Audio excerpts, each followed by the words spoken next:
अस्सलाम अलैकुम नाजरीन, आप देख रहे हैं होम टीवी न्यूज़। अस्सलाम वालेकुम नाजरीन, मैं हूँ रेहाना वास्ती। आप देख रहे हैं होम टीवी न्यूज़। पेश खिदमत है आज की हेडलाइन। फजल रहमान के गैर जिम्मेदाराना बयान पर सियासी क़यादत सीख पा, शोहदा की कुर्बानियों की तौहीन करार। ख्वाजा आसिफ का कहना है फौज की कुर्बानियों को तनख्वाह से जोड़ना मुनासिब नहीं। कोई सिर्फ तनख्वाह के लिए जान कुर्बान नहीं करता, कुर्बानी नजरिए और वतन से वफादारी के लिए होती है। वज़ीर रेलवे हनीफ अब्बासी ने कहा मौलाना फजल रहमान ने अपने बयान से शोहदा के वारिसों का दिल दुखाया। पाकिस्तान की सलामती, इस्तेहकाम और तरक्की पर समझौता नहीं होगा। वज़ीर इत्तलात अता तारड़ ने कहा शोहदा के बारे में सियासी गुफ्तगू की कोई गुंजाइश नहीं। राना सनाउल्लाह को शोहदा को खिराज अकीदत, बोले शहादत का राज दुनियादारों तनख्वाहदारों की समझ से बालातर है। फील्ड मार्शल आसिम मुनीर का दौरे तुर्की, सियासी और अस्करी क़यादत से मुलाकातें। फील्ड मार्शल तुर्क सदर रजब तैयब एर्दोगान वज़ीर दिफा से मिले। बाहमी दिलचस्पी और इलाकाई सलामती के उमूर पर तबादला ख्याल। मजबूत स्ट्रेटेजिक शराकतदारी को फ़रोग़ देने के लिए मुश्तरका विजन पर जोर। तुर्क जनरल स्टाफ हेडक्वार्टर्स आमद पर फील्ड मार्शल को गार्ड ऑफ ऑनर पेश किया गया। वज़ीर आज़म शहबाज शरीफ की सऊदी अरब पर यमनी हौसियों के हमलों की शदीद मजम्मत, बरादर मुल्क की सलामती और खुद मुख्तारी के लिए मुकम्मल हिमायत का अयादा। कहा सऊदी अरब पर हमले खुद मुख्तारी और इलाकाई सालमियत की खिलाफ वर्जी हैं। संगीन इक़दामात खित्ते के अमन इस्तेहकाम को मजीद नुकसान पहुंचा सकते हैं। पाकिस्तान बाहमी एतमाद और इलाकाई इस्तेहकाम के लिए अपना किरदार अदा करता रहेगा। शहादत है मतलूब व मकसूद मोमिन, न माले गनीमत न किश्वर कुशाई। विफाक के वज़ीर मवासलात अब्दुल अलीम खान का फ़ौज पाकिस्तान को सलाम और शोहदा को ज़बरदस्त खिराज अकीदत। कहा अपनी जगह लेकिन मुल्क व कौम के मुहाफ़िज़ इदारों का एहतराम सब पर लाजिम। इश्तियाल अंगेज़ बयानात और दुश्मन के प्रोपेगेंडे को तक़वियत देने वाला तर्ज़ अमल काबिल मज़म्मत है। वतन के दिफा के लिए कुर्बानियाँ फरामोश नहीं की जा सकती। पूरी कौम अपनी अफवाज के साथ खड़ी है। कलदम एक्शन कमेटी आज़ाद कश्मीर का अमन और मामूलात ज़िंदगी सबूताश करना चाहती है। हकूक़ के नाम पर एहतजाज, ब्लैकमेलिंग, प्रोपेगेंडे की सियासत को मुस्तकिल हथियार बना लिया।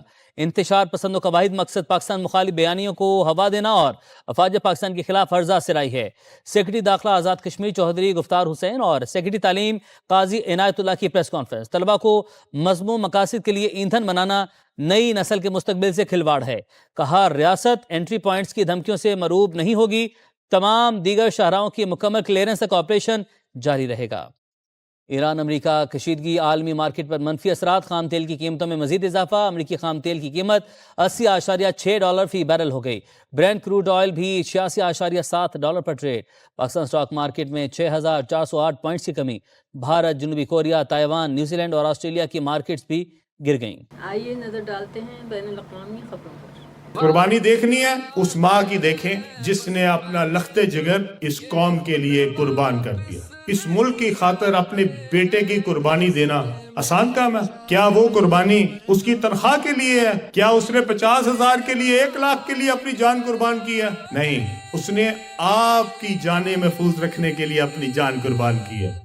मौलाना फजल रहमान के बयान पर पीटीआई भी बरहम। तनख्वाह तो क्या, दुनिया के सारे खजाने शोहदा की कुर्बानियों का नेमुल बदल नहीं। बैरिस्टर गौहर का रद्द-ए-अमल। कहा सियासी लीडरों को शोहदा को सियासत में नहीं घसीटना चाहिए। सीनियर वजीर शर्जील मेमन बोले वतन पर जान कुर्बान करने वाले शोहदा और गाजी कौम का फख्र। शोहदा की कुर्बानियों को मामूली करार देना अफसोसनाक है।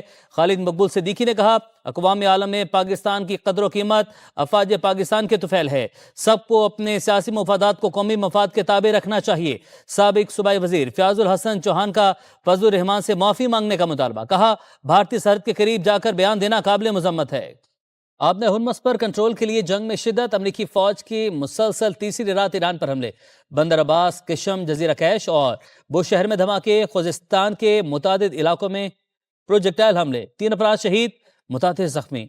सेंटकॉम के मुताबिक अमरीकी अफवाज ने हमलों का एक और मरहला मुकम्मल कर लिया। 5 घंटों पर मुश्तमिल ऑपरेशन में ईरान के साहली दिफाई निज़ाम, मिसाइल तनसीबात, ड्रोन साइट्स और बहरी सलाहियतों को हदफ बनाया। हमलों का मकसद ईरान की तिजारती जहाज़ों पर हमलों की सलाहियत कमज़ोर करना है। इस वक्त 50,000 से ज़ायद अमरीकी फ़ौजी अहलकार मशरिक़ वस्ता में तैनात हैं, जो पूरी तरह चौकस और किसी भी कार्रवाई के लिए तैयार हैं। अमरीकी हमलों पर ईरान का पलट कर भरपूर जवाबी वार। बहरीन में अमरीकी बहरी बेड़े और एयरबेस पर हमले। اسلحہ گوداموں، سیٹلائٹ مواصلاتی مرکز اور امریکی افواج کی رہائشی عمارت ہدف۔ نئی ویڈیو جاری، پاسداران انقلاب کا پیٹریاٹ فضائی دفاعی نظام، ریڈار سسٹم اور ڈرون مرکز تباہ کرنے کا دعویٰ۔ کویت اور اردن میں بھی امریکی تنصیبات نشانہ۔ UAE وزارت دفاع کے مطابق ایران نے ہمارے 2 آئل ٹینکرز کو ہدف بنایا، عملے کا 1 بھارتی رکن ہلاک اور 8 زخمی ہوئے۔ دونوں جہازوں نے احکامات نظر انداز کیے۔ آبنۂ ہرمز میں دشمن کا ساتھ دینے والے خبردار رہیں، پاسداران انقلاب کے وعدے۔ 20% فیس بہت زیادہ، ہم مناسب معاوضہ وصول کریں گے۔ ایرانی وزیر خارجہ عباس عراقچی کا امریکی صدر کے بیان پر جواب، کہا ایران ہمیشہ سے آبنۂ ہرمز کا محافظ رہا ہے، مستقبل میں بھی رہے گا۔ بحری گزرگاہ کے انتظام میں امریکہ کو مداخلت کی اجازت نہیں دیں گے۔ ایرانی فوج کا آبنۂ ہرمز سے کسی صورت پیچھے نہ ہٹنے کا اعلان، کہا جنگ اور جارحیت کے ذریعے آبنۂ ہرمز کو دوبارہ نہیں کھولا جا سکتا۔ ایرانی قومی سلامتی کمیٹی کے سربراہ ابراہیم عزیزی نے خبردار کر دیا، بولے آبنۂ ہرمز کا انتظام ایران کی سرخ لکیر ہے، کوئی سمجھوتا نہیں ہوگا۔ چین کا آبنۂ ہرمز میں امریکی ناکہ بندی پر تشویش کا اظہار، واشنگٹن اور تہران نے آبنۂ ہرمز میں بحری جہازوں کی محفوظ آمد و رفت فوری طور پر بحال کرنے کی اپیل۔ یورپی ممالک امریکی غیر قانونی فیصلے کی حمایت بند کریں، چینی وزارت خارجہ کی وارننگ۔ ملاحظہ فرمائیے قومی خبریں۔ کالعدم جوائنٹ ایکشن کمیٹی کی آزاد کشمیر کا امن تباہ کرنے کی کوشش، راولاکوٹ میں شرپسندوں کا سیکیورٹی فورسز اور عام شہریوں پر حملہ، آٹومیٹک ہتھیاروں گولہ بارود کا استعمال، مسلح جتھوں کی فائرنگ سے رینجرز کا اہلکار شہید، 11 جوان زخمی۔ بزدلانہ کارروائی کے بعد پولیس کی پیش قدمی، فائرنگ کا مقصد عوام کو اشتعال دلانا اور دھرنے میں جان پیدا کرنا تھا۔ آزاد کشمیر حکومت کا انتشاری عناصر کے خلاف زیرو ٹالرنس کا اعلان، سابقہ مقدمات کی واپسی کا نوٹیفیکیشن منسوخ، دوبارہ قانونی کارروائی کا آغاز۔ سرغنہ مہران کے قریبی ساتھی ظہیر سمیت 6 ملزمان گرفتار۔ دہشت گردی کو جڑ سے اکھاڑ پھینکنے کا مشن، بلوچستان میں آپریشن شابان پوری طاقت سے جاری، مزید 4 خوارج انجام کو پہنچ گئے، تعداد 83 ہو گئی۔ ہلاک دہشت گردوں سے بڑی تعداد میں اسلحہ، گولہ بارود، راکٹ لانچر، موبائل فونز اور دیگر سامان برآمد۔ سیکیورٹی ذرائع کے مطابق 5 جولائی سے اب تک 121 دہشت گرد جہنم واصل ہو چکے۔ آخری دہشت گرد کے خاتمے تک آپریشن شابان جاری رکھنے کا عزم۔ صوابی میں FBR کے گودام سے 25 کروڑ کے سگریٹ چوری کی تصدیق۔ FIA کی حتمی انکوائری رپورٹ میں DC فہیم رشید، انسپکٹر کامران اور نویز ذمہ دار قرار۔ نجی کمپنی کے ڈائریکٹر سمیت 3 ملازمین بھی مجرم۔ گوداموں میں قیمتی سرکاری مال کا کوئی سٹاک رجسٹر موجود نہیں تھا۔ آئیے دیکھتے ہیں علاقائی خبریں۔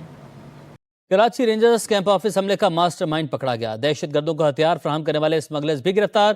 سرغنہ قاری بشیر کے اہم انکشافات، تمام جرائم کا اعتراف، فتنہ الہندوستان، فتنہ الخوارج اور جماعت الاحرار کا گٹھ جوڑ بے نقاب، کہا افغانستان میں فتنہ الخوارج کی قیادت نے حملے کی ہدایت کی، تربیت بھی افغان سرزمین پر ہی دی گئی۔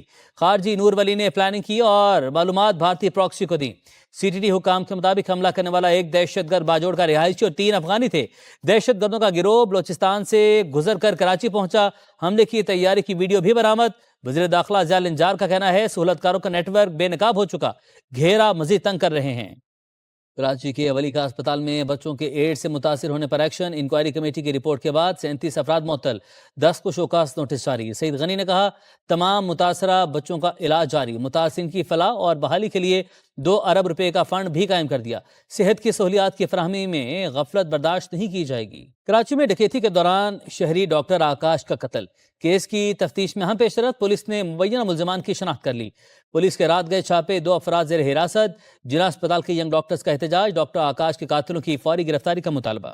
دیامر میں کلاؤڈ برس کے بعد سیلابی ریلوں سے تباہی، مکانات، باغات، فصلیں، رابطہ پل، پنچکیاں اور واٹر چینل شدید متاثر۔ نقصانات کے سروے اور بحالی کا کام تیزی سے جاری، ملبے اور بڑے پتھروں کے باعث سڑکوں کی بحالی میں مشکلات کا سامنا۔ تازہ ترین خبروں اور نیوز اپڈیٹس کے لیے وزٹ کیجیے ہماری ویب سائٹ hometvnews.com۔